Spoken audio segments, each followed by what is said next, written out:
నిజ నిర్ధారణకు అంతిమ నిర్ణయం DNA టెస్ట్.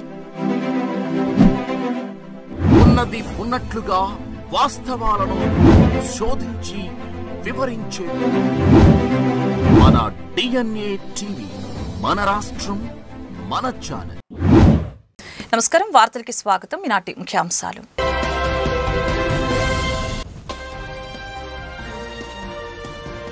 వికసిత్ భారత్ స్ఫూర్తితో వెల్తీ, హెల్తీ, హ్యాపీ స్వర్ణాంధ్ర సాకారానికి పునాది పడేలాగా జూన్ 21 వరకు రాష్ట్ర వ్యాప్తంగా యోగాంధ్ర కార్యక్రమాలు జరుగుతాయని కలెక్టర్ లక్ష్మీషా వెల్లడి. ప్రతి ఒక్కరూ ఎన్టీఆర్ జిల్లాని యోగాంధ్రలో నెంబర్ 1 గా నిలిపేందుకు కృషి చేద్దామని పిలుపు.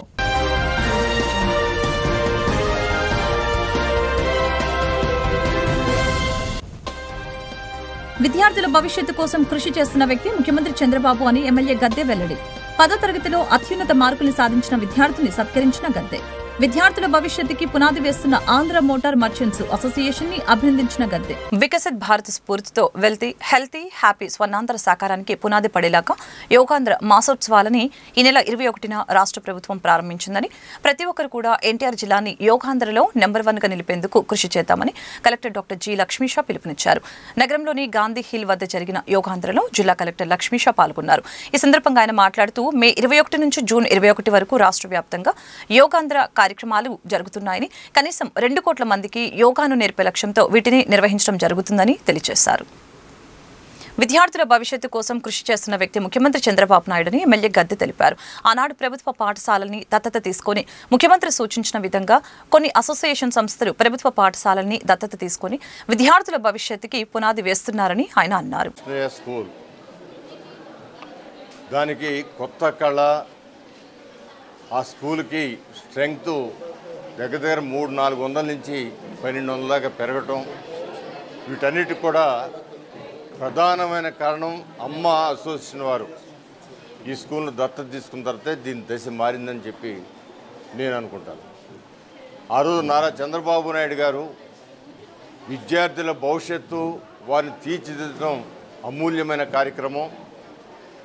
యువతను తీర్చిదిద్దితే అది మన దేశానికి, రాష్ట్రానికి సంపదగా అవుద్దని చెప్పి ఆలోచన చేసి అవకాశం ఉన్నవాళ్ళు ఒక్కొక్క స్కూల్ను దత్తత తీసుకుని ఆ స్కూల్కి కావాల్సిన మౌలిక సదుపాయాలు ఏర్పాటు చేసి మంచి పిల్లలుగా తీర్చిదిద్దాలని చెప్పి ఒక పిలుపిస్తే, ఆ పిలుపుకి మొట్టమొదటిగా స్పందించిన అసోసియేషన్ ఏదైనా ఉందంటే అమ్మ అసోసియేషన్. వాళ్ళు స్పందించడమే కాదు, ఆ రోజున నా అదృష్టం, ఆ రోజున కూడా నేను ఎమ్మెల్యేగా ఉన్నాను. ఆ పిలుపు ఇచ్చినప్పుడు ఈ అసోసియేషన్ వారు ముందుకు వచ్చినప్పుడు ఆ రోజు నేను చూశాను దగ్గరగా ప్రతి సూక్ష్మమైన అవసరం కాడి నుంచి పెద్ద అవసరాలు కూడా తీర్చిన ఒక సంస్థ అమ్మ సంస్థ. ఎందుకంటే ఇది 10 మందికి తెలియాలా, 10 మందికి ఒక మార్గదర్శకంగా ఈ సంస్థ నిలబడాలని నేను మనస్ఫూర్తిగా అనుకుంటాను. ఒక స్కూల్ని దత్తత తీసుకోవడం అంటే ఏదేదో పై కార్యక్రమాలు కాకుండా మంచి టాయిలెట్స్ నిర్మాణం చేయటం, అక్కడ వంటశాల నిర్మాణం చేయటం, రూములకి అవకాశం తీసుకురావటం, ప్రభుత్వంని రిక్వెస్ట్ చేసి లేదా కలెక్టర్ గారిని రిక్వెస్ట్ చేసి అవసరాలు తీర్చడమే కాకుండా లోన బల్లలు ఏర్పాటు చేసే దాంట్లో కానీ, టేబుల్స్ ఏర్పాటు చేసే దాంట్లో కానీ, మహిళా టీచర్లకున్న ఇబ్బందుల నుంచి వారికి అవసరాలను సమకూర్చడంలో కానీ, అన్నీ కూడా ఒక వేదికను సమకూర్చడం, అన్నీ కూడా చక్కగా సమకూర్చి స్కూల్కి ఇవాళ 1200 మంది స్ట్రెంగ్త్ వచ్చింది అంటే అది ఎంత గొప్పగా తీర్చిదిద్దబడిందో మనందరికీ అర్థమవుతుంది. అందువల్ల ఈ సంస్థ 10 మందికి ఆదర్శం కావాలా. ఇంకా అనేక మంది అవకాశం, చాలా సంస్థలు ఉన్నాయి, ఆ సంస్థలకు నిధులు ఉన్నాయి, కానీ వాళ్ళకి ఆలోచన కలగట్లేదు. ఇలాంటి సంస్థ చేసిన కార్యక్రమాలు చూసి వాళ్ళకు కూడా ఆలోచన కలిగి పేదవారి పిల్లలు చదువుకున్న ప్రభుత్వ స్కూల్స్ అన్నీ కూడా అభివృద్ధి పరచుకోవడానికి ప్రతి ఒక్కళ్ళు ముందుకు రావాలని మనస్ఫూర్తిగా కోరుకుంటూ, ఈరోజు ఇక్కడ జరిగిన కార్యక్రమం కూడా వినూత్నమైన కార్యక్రమం. 9వ తరగతి పాస్ అయ్యి ఎవరైతే 10వ తరగతికి వస్తున్నారో, 10వ తరగతి అంటే ఒక కీలకమైన సంవత్సరం. ఆ పిల్లలకి లెక్కల్లో ఎలాంటి భయాందోళన లేకుండా లెలిన్ గారు అనే ఒక ఉన్నతమైన లెక్చరర్ గారి చేత వాళ్ళకి నెలపాటు కోచింగ్ ఇప్పించి ఇవాళ మండుటెండలో స్కూళ్ళని క్లోజ్ చేస్తాం, ఒంటిపూట పళ్ళు పెడతాం, వాళ్ళందరూ ఇంటికాడ రెస్ట్ తీసుకోవాలనుకుంటాం. కానీ ఇలాంటి పరిస్థితుల్లో కూడా పిల్లలందరినీ కూడా ఇక్కడ ఒక చోటకి చేర్చి ఈ స్కూల్లో వాళ్ళందరికీ లెక్కల్లో పరిపూర్ణమైన విజ్ఞానాన్ని, బేసిక్ పాయింట్స్ తెలిపే విధంగా నెల రోజుల పాటు ఈ యొక్క కోచింగ్ సెంటర్ను కూడా ఏర్పాటు చేసిన అమ్మవారే. దానికి లెనిన్ మాస్టర్ గారు ముందుకు వచ్చి మరి ఏమీ ఆశించకుండా ఈ పిల్లలకి విద్యాదానం చేయటమే నా జయం అనే కాన్సెప్ట్తో ఆయన ముందుకు వచ్చి వాళ్ళకి చెప్పినందుకు లెనిన్ గారికి కూడా మీ ద్వారా మనస్ఫూర్తిగా వారికి పాదాభివందనాలు తెలియజేస్తున్నాను. మరి పిల్లల్లో కూడా ఎంతో హుషారుగా ఉన్నారు. వాళ్ళు లెక్కల్లో మాకు చాలా మెడుకుని చెప్పారని చెప్పి చెబుతూ ఉన్నారు. అంతేకాదు పిల్లలందరూ కూడా ఎంతో ఇంట్రెస్ట్గా 130 మంది పిల్లలుంటే సుమారు 100-110 మంది పిల్లల వరకు కూడా ఈ క్లాసులకు అటెండ్ అయ్యి వాళ్ళు జ్ఞానాన్ని విజ్ఞానాన్ని పొందడం జరిగింది. ఇది గొప్ప కాన్సెప్టు. మరి ఈ కాన్సెప్టు మరి 10 మందికి చెప్పి ఈ కాన్సెప్టు ఇంకా అన్ని స్కూల్స్ వచ్చే విధంగా ప్రయత్నం చేయడానికి నేను ప్రయత్నం చేస్తాను. ఆంధ్ర మోటార్ మర్చెంట్స్ అసోసియేషన్ కార్యవర్గ సభ్యులు, అసోసియేషన్ మెంబర్స్ కృషితో ఈ బోయపాటి శివరామకృష్ణయ్య స్కూల్ మేము దత్తత తీసుకున్నాం. వారి యొక్క అందరి సహాయ సహకారాలతో ఈ స్కూల్ని 2014లో మేము దత్తత తీసుకున్న కాడి నుంచి స్కూల్కి అవసరమైనటువంటి బుక్స్, షూస్, మొత్తం వాళ్ళకి కావాల్సిన బెల్టు, పుస్తకాలు అన్నీ మేమే ఇవ్వడం జరుగుతుంది. అలాగే ఈ స్కూల్కి కావాల్సిన ఆడిటోరియం మేమే అరేంజ్ చేసాం. అలాగే ఈ స్కూల్కి కావాల్సిన మిగతా ఎమ్మెల్యే గారు గద్దె రామ్మోహన్ గారు చెప్పినట్టుగా ఈ స్కూల్కి కావాల్సిన అన్ని ఫెసిలిటీసు మా ద్వారా ఏర్పాటు చేయడం అవుతుంది. మా కాన్సెప్ట్ అలా ఈ స్కూల్కి 100% రావాలనే ఉద్దేశంతో మేము ఈ కాన్సెప్ట్ తీసుకున్నాము. అలాగే మాకు దీన్ని సద్వినియోగం చేయడానికి లెనిన్ మాస్టర్ గారు కూడా వచ్చి ఆయన సహాయ సహకారాలు ఉచితంగా అందించి రాబోయే తరాలకి పర్సంటేజ్ కోసం కృషి చేశారు. ఆయనకి మనస్ఫూర్తిగా ధన్యవాదాలండి. వంగవీటి మోహనరంగాను ఫేక్ పట్టాలిచ్చిన వల్లభనేని వంశీతో పోల్చడం సిగ్గుచేటు. పేదల నివేశన స్థలాల కోసం పోరాటం చేసిన వ్యక్తి వంగవీటి మోహనరంగ. ఫేక్ పట్టాలతో పేద ప్రజలను మోసం చేసిన మోసగాడు వల్లభనేని వంశీ అని మండిపడ్డారు. వంశీకి ప్రాణహాని కలిగితే అది వైసీపీ వాళ్ళ వల్లనే. ఈ విషయంలో వంశీ భార్య పంకజశ్రీ జాగ్రత్తగా ఉండాలని తెలియజేశారు. మళ్లీ జైల్లో ఉన్న వంశీకి వైసీపీ వాళ్లే హాని కలిగించేలాగా పేర్ని నాని వ్యాఖ్యలు ఉన్నాయని తెలిపారు. త్వరలోనే పేర్ని నానిపై నమోదైన కేసులో విచారణ ప్రారంభమవుతుందని తెలిపారు. బియ్యం దొంగ పేర్ని నాని గారు మొన్న విజయవాడలో మీడియా మిత్రులతో మాట్లాడుతూ కొన్ని వ్యాఖ్యలు చేశారు. వంశీ గారికి గనక ఏదైనా కనుక హాని ప్రభుత్వం ద్వారా జరిపితే రాష్ట్రం అల్లకల్లోలం అయిపోద్దని చెప్పేసి చెప్తున్నారు. దీన్ని బట్టి వినేవాళ్ళకి కానీ మాకు కానీ ఏమర్థం అవుతుందంటే వంశీ గారికి ఏదైనా సరే హాని వైసీపీ వాళ్ళే తలపెట్టి దాని ప్రకారం ఇక్కడ అల్లర్లు చేయాలనే తలంపులో ఉన్నట్లుగా అర్థమవుతుంది. వాళ్ళ గత చరిత్రలు చూసుకున్నట్టయితే పోయిన ఎన్నికలకు ముందు వాళ్ళ బాబాయిని చంపేసేసి ఏ రకంగా సానుభూతి పొంది ఓట్లు పొందారో వాళ్ళకి ఆ చరిత్ర ఉంది. రాజశేఖర రెడ్డి గారు హెలికాప్టర్ ప్రమాదంలో చనిపోతే ఏ రకంగా సంతకాల శాఖను ముఖ్యంగా మంత్రి కోసం చేశారో ఆ చరిత్ర ఉంది. సేమ్ అదే ప్రకారం ఇప్పుడు మళ్ళీ తిరిగి ఇలాంటి ప్లాన్లు చేస్తున్నట్టుగా అక్కడ అర్థమవుతుంది. వంశీ గారికి వీళ్ళే హాని తలపెట్టి ఆ వంకతో ఇక్కడ అల్లర్లు చేయలేటువంటి పన్నాకం జరుగుతామని చెప్పేసి గమనించుకోవాల్సిందిగా వంశీ గారి భార్యకి విన్నవిస్తున్నాం మేము. ఆవిడ మా ఆడబిడ్డగా అమ్మ నువ్వు జాగ్రత్త పడమ్మా, వీళ్ళు ఏదైనా సరే ప్లాన్లు చేసి ఆయనకి ఏదైనా ఇబ్బంది తలపెడతారా అని చెప్పేసి ముందుగా ఆవిడికి తెలియజెప్పాలని చెప్పేసి మీడియా మిత్రుల ద్వారా తెలియజేయాలని చెప్పి కోరుకుంటున్నాం. అలాగే బియ్యం దొంగ పేర్ని నాని మాట్లాడుతూ వంగవీటి మోహన్ రంగా గారితో వంశీ గారిని పోల్చాడు. మరి పేదల యొక్క ఇళ్ల పట్టాల కోసం పోరాటం చేసినటువంటి వంగవీటి మోహన్ రంగా గారితో దొంగ పట్టాలు పంచినటువంటి వంశీతో దొంగ పట్టాలు తయారు చేయించినటువంటి నాని మాట్లాడటం అనేది విడ్డూరంగా ఉంది. దీన్ని బట్టి చూస్తే ఏమర్థం అవుతుందంటే దొంగని అరిసినట్టుగా ఉంది తప్ప వేరే ఏం కాదు. ఈ పట్టాలు ఇవ్వటంలో కానీ పంచడంలో కానీ నిష్ణాతులైనటువంటి ఇద్దరు వ్యక్తులు ఇదంతా కూడా చేసింది. ఆయన దగ్గర శిష్యరికం చేసి నాని పంచాడా లేకపోతే నీ సలహాల ప్రకారం వంశీ పంచాడా? పోలీసు ఇంట్రాగేషన్ కానీ చేస్తే తెలుస్తుంది ఇదంతా కూడా. అలాగే ఈయన బియ్యం దొంగతనం అంతా అయిపోయింది, నేను తెల్లకాగితం లాంటివాడిని అని చెప్పేసి అనుకుంటున్నాడేమో. నా మీద 6A కేసు పెడితే సరిపోద్ది, కానీ ఇది వేరే కేసు పెట్టారు, ప్రభుత్వానికి నష్టం జరగలేదని చెప్పి చెబుతున్నాడు. నీ యొక్క అగ్రిమెంట్ కండిషన్స్ ప్రకారం నీ యొక్క గోడౌన్లో కనుక జరిగినటువంటి అవకతవకలకి నువ్వే బాధ్యుడివి. అక్కడ ఉన్న స్టాకుతో పాటుగా స్టాకు కనుక వేరియేషన్ వచ్చి స్టాకు కనుక నష్టం జరిగితే నీ మీద క్రిమినల్ యాక్షన్ తీసుకోమని చెప్పేసి నువ్వు స్వయంగా అగ్రిమెంట్ చేసినటువంటి సంతకాలు నీ అగ్రిమెంట్ కండిషన్సే ఉన్నాయి. ఇక్కడ కనుక బియ్యం కనుక పోతే ఆ కండిషన్ ప్రకారం క్రిమినల్ కేసులు పెట్టాలండి. ఇవన్నీ విచారణలో ఉండగా నేనేదో స్వచ్ఛీలని చెప్పేసి బయలుదేరుతున్నావు. రేపొద్దున ఈ యొక్క లిక్కర్ కేసులో జగన్మోహన్ రెడ్డి అరెస్ట్ అయితే పార్టీలో నేనే ద్వితీయ శ్రేణి నాయకుడిని కాబట్టి నేనే ప్రథమ శ్రేణి నాయకుడికి వెళ్ళిపోతాను కాబట్టి అని చెప్పేసి నువ్వు మరింత ఉత్సాహంతో మాట్లాడుతున్నావేమో. కాబట్టి కాస్త తగ్గి మాట్లాడయ్యా. నీ అన్నీ కూడా ఇక్కడే ఉన్నాయి. నీ దొంగ పట్టాల కేసులు కానీ ఎయ్యి కూడా ఇక్కడ సమస్య పోలేదు. అన్ని విచారణలు జరుగుతున్నాయి. చూసుకుని మాట్లాడితే పవన్ కళ్యాణ్ గారి గురించి అవాకు చవాకులు మాట్లాడుతున్నావు. ఆయన గురించి అవాకులు చవాకులు మాట్లాడబట్టే నువ్వు ఇంత ఘోరంగా ఓడిపోయావు. అది మర్చిపోయి మళ్ళీ నిన్న మొన్న ఓ పెయిడ్ ఛానల్లో చెప్పించుకున్నావు కాపులకి నాయకుడిని అని చెప్పేసేసి. మేమంతా బాధపడుతున్నాం, మా కాపు కులంలో ఇలాంటి వాడు ఎందుకు పుట్టాడరా బాబు అని చెప్పేసి. కాబట్టి ఇకనైనా సరే మీరు మీ స్థాయి తెలుసుకుని మాట్లాడుకుంటే మంచిది. అంతే మంచి ఇక్కడ ఊళ్ళో మానేసేసి నువ్వు వెళ్ళిపోయి రాష్ట్ర స్థాయి నాయకుడిని నీకు అనుకుంటా మాట్లాడుకుంటున్నావేమో. నువ్వు బందరు వస్తే నీ చరిత్ర అంతా కూడా ఇక్కడ రెడీగా ఉన్నాయి. కొద్దిగా టైం పడుతుంది, పోలీసులు ఖాళీ లేకపోవడం వల్ల, విచారణలు ఎక్కువ కేసులు ఉండటం వల్ల నువ్వు ఇదయ్యో తప్ప ఎప్పటికీ కూడా నువ్వేం తప్పించుకోలేవు. నువ్వు చేసిన అన్నీ కూడా నిదానంగా అయినా సరే బయటకు వస్తాయి. అది గమనించుకుని మాట్లాడండి మీరు. సరస్వతి పుష్కరాలు కాళేశ్వరంలో Renova DDH cancer centre cancer awareness కోసం ప్లాస్టిక్ నివారణకి జూట్ బ్యాగులు డిస్ట్రిబ్యూషన్ చేయడం జరిగింది. ఈ కార్యక్రమంలో పుష్కరాల EO and Jeevanadi foundation team participate చేశారు.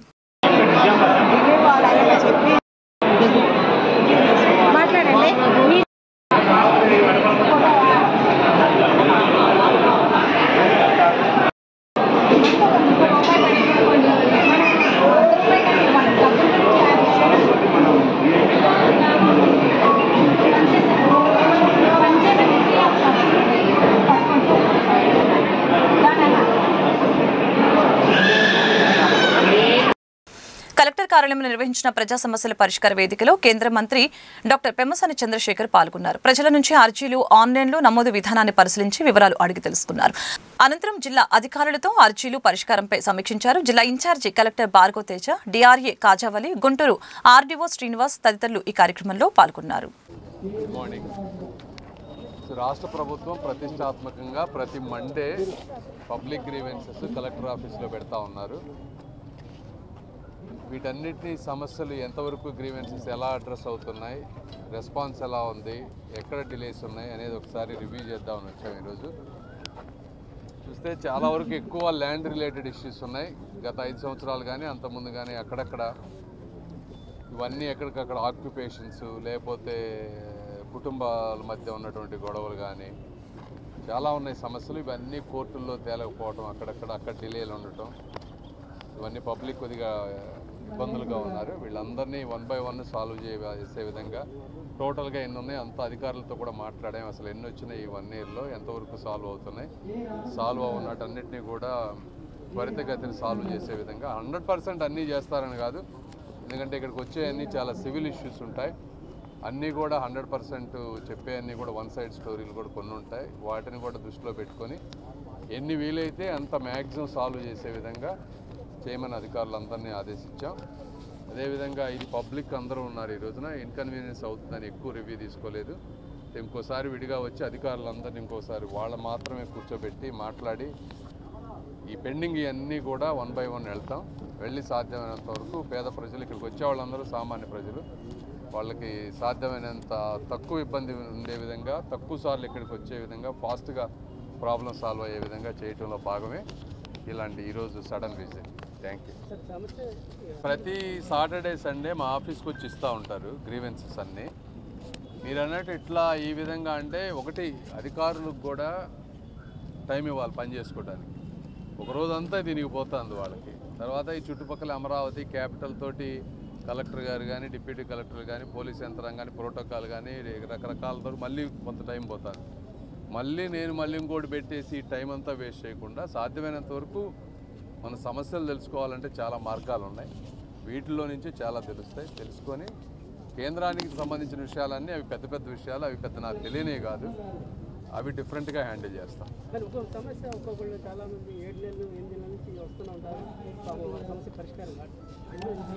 అదేనమ్మా, ఇప్పుడు ఇందులో సమస్య యాంగిల్లో వెళ్ళాలి. ఒక్కొక్కళ్ళు ఏంటంటే కుటుంబాలు ఎప్పుడూ మా తాతలతో మాకు రాసి ఇచ్చారంటారు స్థలం. ఇప్పుడు నేనే విన్నాను మా తాతగారు ఇచ్చారంటారు. డాక్యుమెంట్లు ఉన్నాయంటే డాక్యుమెంట్లు లేవు సార్, మేము మాటల్లో అనుకున్నాం, పాస్ పుస్తకాల్లో ఉంది, రిజిస్ట్రేషన్ ఏమో వాళ్ళ పేరు మీద ఉంది, వాళ్ళు మా మీద దౌర్జన్యం చేస్తా అన్నారు. ఇది ఒక రోజుతో తేలేటువంటి విషయం. ఇలాంటివి దీనికే కోర్టులు ఇన్ని రోజులు పడుతున్నాయి. కోర్టు సిస్టమ్స్ కనుక ప్రాపర్గా ఉంటే మనకి ఇంత ఇబ్బంది ఉండదు. ఇలా కేస్ బై కేసెస్ మీద కొన్ని డిలే అవుతున్నాయి. కొన్ని చోట్ల ఎక్కడన్నా అధికారుల నిర్లక్ష్యం ఉంటే అట్లాంటి వాటిల్లో మేము సాల్వ్ చేయగలిగే కొన్ని ఉంటాయి. సో డెఫినెట్గా విశాఖ ఉక్కు ప్రైవేటీకరణకు వ్యతిరేకంగా గుంటూరులో ఆందోళన జరిగింది. ఏఐటీయూసీ, సిఐటియు ఆధ్వర్యంలో కలెక్టర్ కార్యాలయం వద్ద ధర్నా నిర్వహించి నిరసన వ్యక్తం చేశారు. లాభాల్లో ఉన్న విశాఖ ఉక్కు పరిశ్రమని నష్టాల పేరుతో ప్రైవేటీకరణ చేసేందుకు కేంద్ర ప్రభుత్వం కుట్రలు పన్నుతుందని కార్మిక సంఘ నాయకులు రాధాకృష్ణ, లక్ష్మీనారాయణ తెలియజేశారు. కార్మికుల్ని తొలగించడం జరిగింది. ఈ తొలగింపులకు వ్యతిరేకంగా ఈ నెల 20వ తేదీ నుండి విశాఖ ఉక్కు ఫ్యాక్టరీలో పనిచేస్తున్నటువంటి దాదాపు 30,000 మంది కార్మికులు నిరవధిక సమ్మెకి పాల్పడటం జరిగింది. ఇప్పుడు నిరవధిక సమ్మె జరుగుతూ ఉంది. వారు చేస్తున్నటువంటి నిరవధిక సమ్మెకు మద్దతుగా రాష్ట్రంలోని అన్ని కార్మిక సంఘాలు విశాఖ ఉక్కు పరిరక్షణ వేదిక ఆధ్వర్యంలో ఈరోజు వారికి సంఘీభావంగా అన్ని కలెక్టర్ కార్యాలయాల దగ్గర ధర్నాలు జరుగుతూ ఉన్నాయి. మేము డిమాండ్ చేస్తూ ఉన్నాం, విశాఖ ఉక్కు ఫ్యాక్టరీని ప్రైవేటీకరణ కావించమని చెప్పి హామీలు ఇచ్చి, ప్రైవేటీకరణ చేయబోమని హామీలు ఇచ్చి ఈ ప్రైవేటీకరణ దిశగా నడుస్తున్నటువంటి నేపథ్యంలో ఈ ఉద్యమం జరుగుతూ ఉంది. విశాఖ ఉక్కు ఫ్యాక్టరీలో కార్మికులకు వేతనాలు ఇవ్వలేదు. గత అనేక మాసాలుగా వేతనాలు లేవు. కొంతమందికి అర్ధ నెల జీతాలు ఇచ్చారు. ఆ వేతనాలు ఇవ్వకుండా వచ్చినటువంటి 11,000 కోట్ల రూపాయల అప్పుని, అది ప్యాకేజీ కాదు, ఆ అప్పుని తిరిగి అప్పు చెల్లించడానికి వాడటం అనేటువంటిది దుర్మార్గం. వాటిని కార్మికుల వేతనాలకి వెచ్చించాల్సింది పోయి ఈ విధంగా దుర్వినియోగం అని చెప్పి మేము తెలియజేస్తూ ఉన్నాం. తక్షణమే ఆ కాంట్రాక్ట్ కార్మికులందరినీ పనిలోకి తీసుకోవాలి. అక్కడ ఉన్నటువంటి అవుట్సోర్సింగ్ కాంట్రాక్ట్ కార్మికుల తొలగింపులను నిలిపివేయాలి. విశాఖ ఉక్కు ఫ్యాక్టరీని నడపడానికి తక్షణమే అవసరమైనటువంటి సహాయాన్ని అందించాలి. మరి అంతేకాకుండా మూసివేసినటువంటి బ్లాస్ట్ ఫర్నేసెస్ని తెరిపించి ఆ ఫ్యాక్టరీని పనిచేయించి పూర్తి స్థాయిలో ఉత్పత్తిని ప్రారంభించాలని చెప్పి డిమాండ్ చేస్తున్నాం. తలమానికంగా ఉన్న విశాఖ ఉక్కును ప్రైవేటీకరించే విధానానికి వ్యతిరేకంగా ఈరోజు విశాఖ ఉక్కు కార్మికులు గత వారం రోజులుగా నిరవధిక సమ్మె కొనసాగిస్తున్నారు. ఆ సమ్మెకు మద్దతుగా ఈరోజు సంఘీభావంగా ఇక్కడ నిరసన కార్యక్రమం చేయడం జరుగుతుంది. ప్రధానంగా మూడోసారి మోడీ ప్రభుత్వం అధికారంలోకి వచ్చిన తర్వాత విశాఖ ఉక్కును ప్రైవేటీకరించడమే ప్రధాన లక్ష్యంగా పెట్టుకొని ఈరోజు చేస్తున్నారు. పర్మనెంట్ ఉద్యోగులకు వేతనాలు ఇవ్వకుండా కాంట్రాక్ట్ కార్మికుల్ని ఫిట్నెస్ పేరుతో వాళ్ళని పిలిపించి ఉద్యోగాల నుంచి బయటికి పంపించే ప్రయత్నం చేస్తున్నారు. ఇప్పటికే 4,000 మంది కార్మికులను పంపించారు. తక్షణమే ఈ విధానాన్ని మానుకోవాలని చెప్పేసి మేము విశాఖ ఉక్కు పరిరక్షణ కమిటీగా డిమాండ్ చేస్తున్నాం. కాబట్టి విశాఖ ఉక్కు సొంత గనులు కేటాయించాలి. ప్రైవేటు సంస్థలకైతే సొంత గనులు కేటాయిస్తున్న కేంద్ర ప్రభుత్వం ఈరోజు రాష్ట్రానికి తలమానికంగా ఉన్న విశాఖ ఉక్కు కర్మాగారానికి సొంత గనులు కేటాయించకపోవడం దీని వెనకున్న దుర్మార్గానికి నిదర్శనం. కాబట్టి విశాఖ ఉక్కు పరిరక్షణ కోసం కార్మికులు, అదేవిధంగా రాష్ట్ర ప్రజలందరూ. వైద్య పరీక్షకు వైసీపీ మాజీ ఎమ్మెల్యే వల్లభనేని వంశీ. గుంటూరు ప్రభుత్వ ఆసుపత్రికి వల్లభనేని వంశీని పరీక్షల కోసం తీసుకుని వచ్చిన అధికారులు వంశీ శ్వాసకోశ ఇబ్బందులతో బాధపడుతున్నారని ప్రభుత్వం ఆసుపత్రికి పరీక్షల నిమిత్తం తీసుకువచ్చింది. విజయవాడ పోలీస్ కస్టడీలో ఉన్న వల్లభనేని వంశీని వైద్య పరీక్షల కోసం గుంటూరుకు తీసుకువచ్చిన పోలీసులు. జిల్లా పోలీస్ కార్యాలయంలో నిర్వహించిన గ్రీవెన్స్ డేకి విశేష స్పందన లభించింది. ఈ మేరకు జిల్లా ఎస్పీ సతీష్ కుమార్ బాధితుల వద్ద నుంచి వినతులను స్వీకరించారు. ఇందులో వ్యక్తిగత, కుటుంబ, ఆస్తి వివాదాలు, ఆర్థికపరమైన లావాదేవీలు, మహిళల రక్షణ కోరుతూ అధికంగా ఫిర్యాదులు అందాయి. బాధితుల నుంచి వినతులను స్వీకరించిన ఎస్పీ తక్షణమే పరిష్కారం చేయాలని సంబంధిత పోలీస్ స్టేషన్లకు ఆదేశాలు జారీ చేశారు.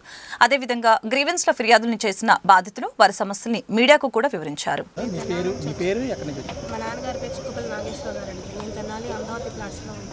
మేము అక్కడ కొత్తగా ఇల్లు కట్టుకుంటే మా ఇంటి వెనకమాల వాళ్ళు అక్రమంగా మా ఇంట్లోకి చొరబడి మా నాన్నగారిని కొట్టారండి. ఇంటి వెనకమాల ఉండేవాళ్ళు. మాకు చుట్టాలు కానీ ఏం అవ్వరండి. మాకు అంతకుముందు సంబంధం లేదు వాళ్ళతో. మేము అక్కడ ప్లాట్ కొని 20 ఏళ్ళు అయిందండి. మేము మధ్యలో అమ్ముదామని ప్రయత్నాలు చేసాం ఆ ప్లాట్. మళ్ళీ మేము మా స్థితి కొంచెం మెరుగుపడేటప్పటికి మేము ఇప్పుడు ఇల్లు కట్టుకుంటే అంతకుముందు వాళ్ళ సైట్ అమ్మమని అడిగారు. మేము అమ్మలేదని చెప్పేసి ఆ కక్ష మనసులో పెట్టుకొని ఇప్పుడు మేము ఇల్లు కట్టుకుంటున్న గత సంవత్సరం నుంచి బూతులు తిట్టి దుర్భాషణ ఆడుతూనే ఉన్నారు. సరే పోతే పోనీ మనం ఇల్లు కట్టుకుంటున్నాం, సర్దుకున్నాం అని మేము సంవత్సరం సర్దుకుంటూ వచ్చాం. ఇక మొన్న మే 11వ తారీఖున మా ఇంటి మీదకి వచ్చేసేసి 7 కలిసి మా నాన్నగారికి రక్తం వచ్చేటట్టు కొట్టారు. మా ఇంటి పైన 2వ అంతస్తు పైన కింద నుంచి తోయబోయారు. పైనుంచి దానికి గోడ కూడా లేదు. అట్లీస్ట్ దానికి కాంపౌండ్ వాళ్ళు కొత్తగా వేసాం స్లాప్ అండి. 3 రోజులు అయింది. కేసు పెట్టామండి తెనాల్లో పోలీస్ స్టేషన్కి అదే గవర్నమెంట్ హాస్పిటల్కి వెళ్ళేసి ఉండైంది కదండి. ఉండైతే వాళ్ళు రాసిచ్చారు, కేసు పెడితే ఇప్పుడు ఏమైందంటే 3 టౌన్ పోలీస్ స్టేషన్ వాళ్ళు కౌంటర్ కేసు పెట్టించి మా మీద అటెంప్ట్ టు మర్డర్ కేసుని, ఇదేమో అటెంప్ట్ టు మర్డర్ కేసు అండి. మా నాన్న ఇదిగోండి గొంతు డిస్కబయ్యారు. ఇది అటెంప్ట్ టు మర్డర్ కేసుని కౌంటర్ కేసు పెట్టించేసి వాళ్ళ చేత వాళ్ళే ఇద్దరు కొట్టుకున్నారు అని చెప్పేసి కేసు నీరు గార్చే ప్రయత్నం చేస్తున్నారు. బంధువులు కాదండి, మేము కమ్మారు అండి, వాళ్ళు బ్రాహ్మిన్స్ అండి, అసలు మాకు సంబంధమే లేదు. సైట్ అమ్మలేదని కక్ష సాధింపు చర్యలు. ఇప్పుడు మేము అట్లీస్ట్ ఇళ్ళన్న వాళ్ళది కంబైన్డ్ ఫ్యామిలీ అండి, 4 కొడుకులు ఉంటారు. ఇక ఇద్దరు అక్కడ ఉండి ఇద్దరు మా ఇంట్లో ఉండొచ్చు అన్నట్టుగా అడిగారు. ఇప్పుడు మేము అమ్మలేదన్న కారణంతో అట్లా మా మీద కక్ష సాధింపు చర్యలు చేస్తున్నాం. సిఐ వాళ్ళకి సపోర్ట్ చేస్తాం. వీడియో వాళ్ళ బిహేవియర్ కానీ అంటే ప్రాపర్టీ అనేది కొంచెం రీమోడలింగ్ చేయించుకుందామని వెళ్ళామండి. అప్పటి వరకు ఇష్యూస్ ఉన్న విషయం అనేది తెలియదు. బట్ నేనేంటంటే కొబ్బరికాయ స్టార్ట్ చేయాలని చెప్పేసి వెళ్ళాము. వెళ్తే వెంటనే సడన్గా వీళ్ళు వచ్చేసారు, హౌస్ ఓనర్స్. తను భార్య వచ్చింది, ఏసోబు వాళ్ళ భార్య అనమాట. వచ్చి మీరు ఎలా చేస్తారు ఏంటి, ఇది మాది అని చెప్పేసి అడ్డం తిరిగితే మేము అలా ఎలా అంటే మేము ప్రాపర్టీ తీసుకున్నాం కదా, డాక్యుమెంట్స్ కూడా తీసుకున్నారు, మీరు ఇప్పుడు 10 months నుంచి ఏం మాట్లాడలేదు, ఇప్పుడు వచ్చి ఎలా మీరు రెస్పాండ్ అవుతారని చెప్పేసి మేము అడిగాము.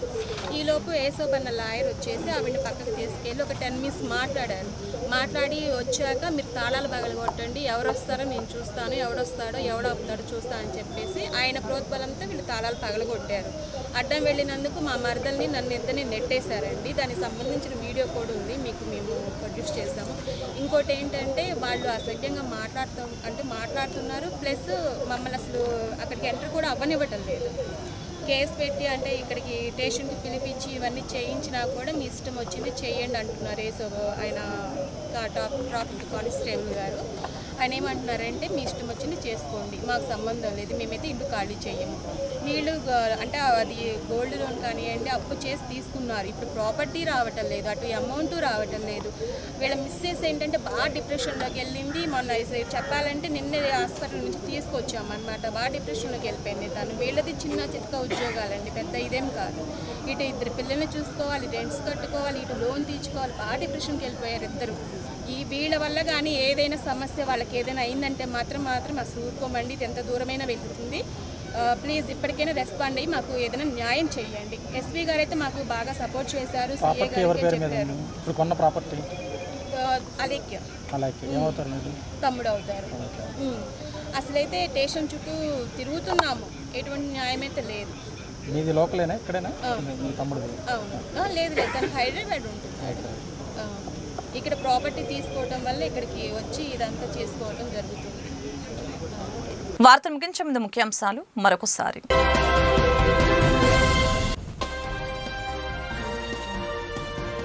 వికసిత్ భారత్ స్ఫూర్తితో వెల్తీ, హెల్తీ, హ్యాపీ స్వర్ణాంధ్ర సాకారానికి పునాది పడేలాగా జూన్ 21 వరకు రాష్ట్ర వ్యాప్తంగా యోగాంధ్ర కార్యక్రమాలు జరుగుతాయని కలెక్టర్ లక్ష్మీషా వెల్లడి. ప్రతి ఒక్కరూ ఎన్టీఆర్ జిల్లాని యోగాంధ్రలో నెంబర్ 1 గా నిలిపేందుకు కృషి చేద్దామని పిలుపు.